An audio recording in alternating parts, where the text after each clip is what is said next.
Angkatan bersenjata Ukraina secara konsisten terus menerobos pertahanan pasukan Rusia di beberapa wilayah. Upaya itu terus dilakukan militer Ukraina setiap hari, meski sangat kecil kemungkinannya untuk bisa berhasil. Baru-baru ini, beredar sebuah rekaman di media sosial Telegram pada Kamis 29 Agustus 2024. Dalam rekaman tersebut, memperlihatkan detik-detik angkatan bersenjata Ukraina mencoba menerobos wilayah perbatasan Kursk, namun dihadang oleh anggota militer Rusia yang beroperasi. Pasukan lintas udara Rusia hari ini kembali berhasil menghalang serangkaian serangan, termasuk menghancurkan kendaraan lapis baja militer Ukraina dengan tembakan akurat dalam perjalanan menuju Korenevo.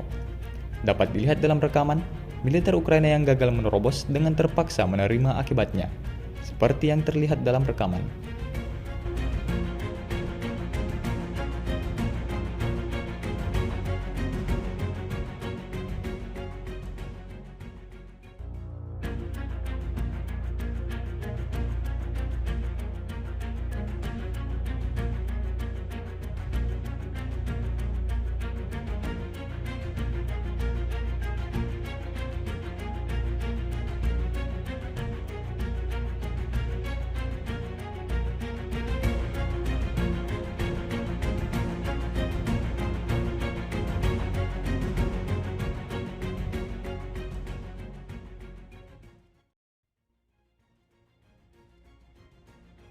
Download Tribun X sekarang, menghadirkan lokal menjadi Indonesia.